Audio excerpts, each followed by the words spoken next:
дуруд шунавандагони азиз, таҳаввулоти охирини Тоҷикистону ҷаҳонро мустақиман шумо рӯи мавҷи радиои Муҳоҷир мешунавед. имрӯз 7 октябри 2020 сол аст.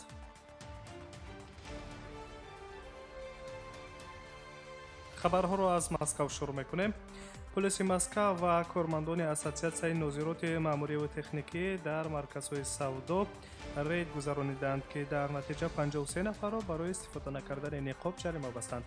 дар ин бора масъули шуъбаи полиси ноҳияи Донский вилояти шаҳри Москав Виталий Галота ба расонаҳо хабар додааст. хотирнишон гардидааст, ки ҷарима тибқи талаботи моддаҳои дахлдори кодекси ҳуқуқи вайронкунии маъмурии Москав барои вайрон кардани талаботи санадҳои меъёрии ҳуқуқи шаҳри Москав, ки ба ҷорӣ ва таъмини ҳолати ҳушдории баланд нигаронида шудаанд, 4000 рублро ташкил медиҳад.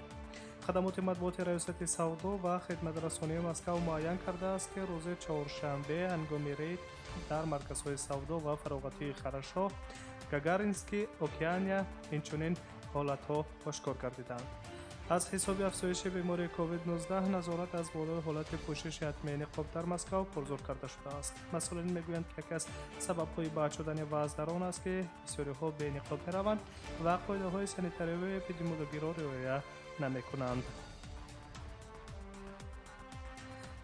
тафтишҳои мақомоти Москав барои нигоҳдории устувории вазъи эпидемиологӣ дар моҳи сентябр зиёд шуд. ҳамин тавр рӯзи 25 сентябр хабар дода шуд, ки маркази тиҷоратии овозадори ЦУМ ба маблағи 1 миллион рубл ҷарима шудааст.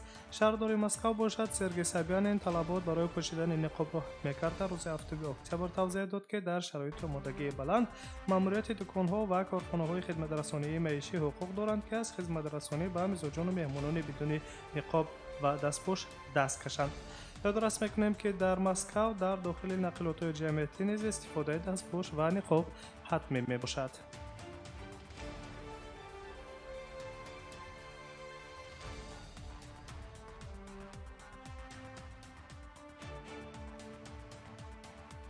хабарҳои охирини Тоҷикистону ҷаҳонро мустақиман мешунавед ва аз Русия ва Қирғизистон меравем.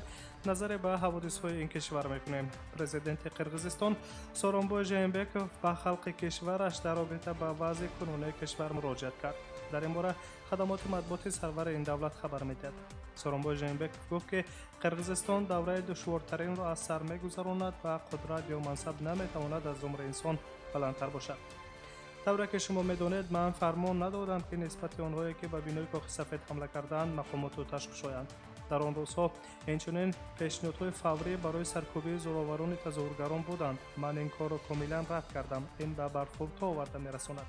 аз ин рӯ ман фармонро дар бораи ҷорӣ кардани вазъи фавқулода имзо накардам, гуфтааст президенти Қирғизистон. дар гуфтаи ӯ дар минтақаҳо бисёр тарафдоронаш мехостанд дар гирдиҳамоиҳо ба тарафдори ӯ баромад кунанд, аммо президент аз онҳо хоҳиш кардааст, ки ин корро накунанд. Сооронбой Жээнбеков инчунин илова доштааст, онҳое ки мехостанд мансаб гиранд ба ҳадафи худ расиданд. ҳоло бояд ҷонибдорони худро, ки эътирозҳои кӯчагиро идома медиҳанд, боз дорем. ман бори дигар аз ташкилотчиён ва пешвоёни сиёсӣ онҳо даъват мекунам, ки ба майдони ҳуқуқӣ баргарданд. дар ин рӯзҳо шумо Қирғизистони ҷавони мо барои ин ҳамватанони калонсоле, ки барои қудрат мубориза мебурданд, намунаи сазоворе гузоштед. ман ҳама ҷонибҳоро ба сабр ва худдорӣ даъват мекунам. боварӣ дорам, ки мо бо талошҳои муштарак аз ин вазъ раҳо мешавем, гуфтааст Сооронбой Жээнбеков. 5 октябр дар Бишкек эътирозҳои ҷонибдорони ҳизбҳои сиёсӣ, ки бо натиҷаҳои интихоботи парлумонӣ розӣ нестанд, оғоз ёфт. онҳо бекор кардани натоиҷаҳои овоздиҳиро 4 октябр ва интихоботи такрориро талаб карданд. баъдтар амал ба задухӯрдӣ байни тазоҳургарон ва мақомоти ҳифзи ҳуқуқ табдил ёфт ва пас аз нимашаб эътирозгарон бинои Кумитаи давлатии амнияти миллӣ ва Коҳи Сафедро ишғол карданд ва ба дастгоҳи президент расиданд. худи ҳамон шаб як зумра сиёсатмадорон аз ҷумла президенти собиқ Алмазбек Акамбоев, сарвазири собиқ Сафар Исақов ва вакили собиқи парлумон Равшан Ҷээнбеков ва Содиқ Ҷапаров аз зиндони Кумитаи амният раҳо карда шуданд.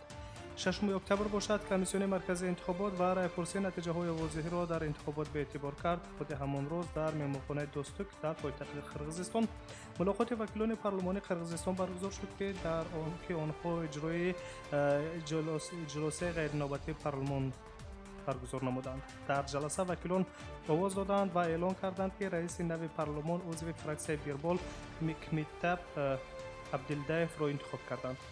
در حال پس از آن تحت ریاست میکتیبک عبدالدایف اشتراکچیان مجلس نامزدی صادر جعفر را به وظیفه سروزیر تصدیق کردند. قانونی بودن قرار اشتراکچیان جلسه اختلافات را به بار آورد. شورای هماهنگساز که از چنین حزب‌ها به مثل بوتون قرقیزستان، اتامیکین، رسپوبلیکا، بلبل و دیگرها عبارت است، قانونی بودن جلسه در مهمانخانه دوستوک و قرارهای اشتراکچیان آن را اعتبار نمی‌کند. در همین حال حزب‌های میکن یتیماگی، جان کزات، یمن نورو، اردو و اصلاحات از تأسیس شورای هماهنگسازی مردمی خود خبر دادند. آنها اینچنین پیشبری صادر جعفرов را از جانب بعضی از جانب اعضای پارلمان به وظیفه سروری حکومت اعتراف نکردند. 7 اکتبر باشد در میدان علاتای بشکک علیه پیشبری صادر جعفر و مقام سروزیر گرد همایی برگزار شد. در آن نمایندگان یک قطار سازمان‌های جوانان و بعضی وکیلان پارلمان شرکت ورزیدند. طلب کرده شد که تلیاک توکتوگازیف، یک سویبگور جوان که در انتخابات پارلمانی از حزب اتامیکین اشتراک کرده است، به حیث سرور حکومت موقت تعیین کرده شود.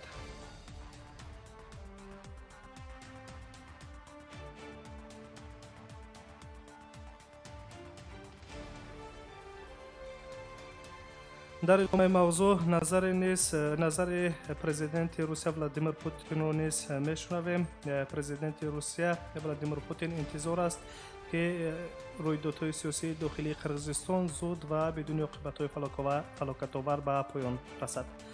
ما انتظاریم که همه روندهای سیاسی داخلی که امروز می‌بینیم زود و بدون تلفات به پایان رسند، گفته است ولادیمیر پوتین در مصاحبه با شبکه تلویزیونی روسیه 24.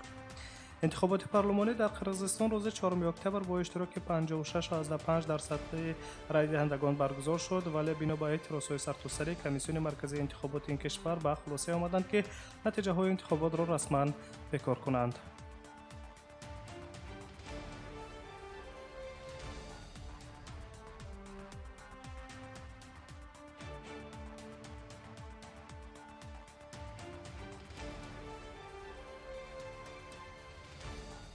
ادامه خبرها. سروزیر ارمنستان نیکول پاشینیان یکی از شرط‌های اساسی صلح را در قره‌باغ کوهی نامبر کرد. به گفته او ترکیه باید برای بستن صلح در قره‌باغ کوهی از منطقه نزاع خارج شود. نیکول پاشینیان چنین می‌شمارد که انقره باید قفقاز جنوبی را ترک کند.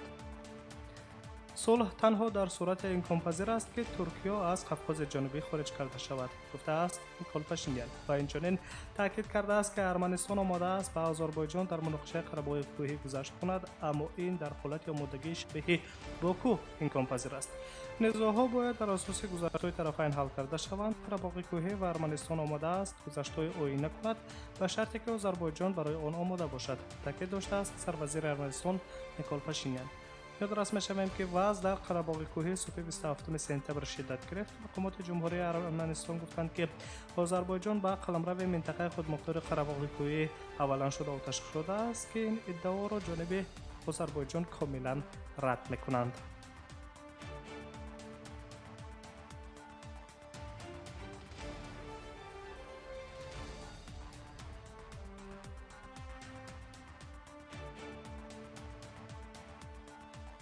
شما خبرهای تاجیکستان و جهان را مستقیما میشنوید. از فگوا 8 اکتبر هواپیمای شرکت وطنی سامان ایر پروازهای منتظم را از دوشنبه به پایتخت ترکیه و بازگشت از سر میگیرد.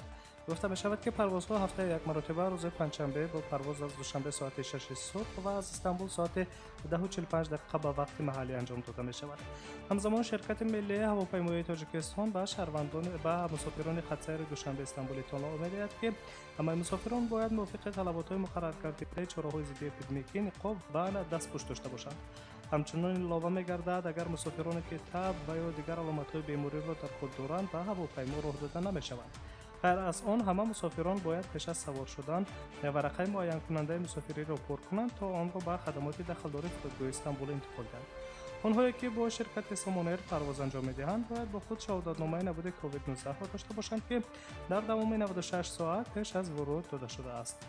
همچنین پس از رسیدن همه مسافران خط‌سیر دوشنبه در فرودگاه بین‌المللی استانبول دوباره تشخیص کرونا ویروس می‌گذارند. از این رو شرکت هواپیمایی به همه شهروندان توصیه می‌دهد که با خود سپورت طبی داشته باشند.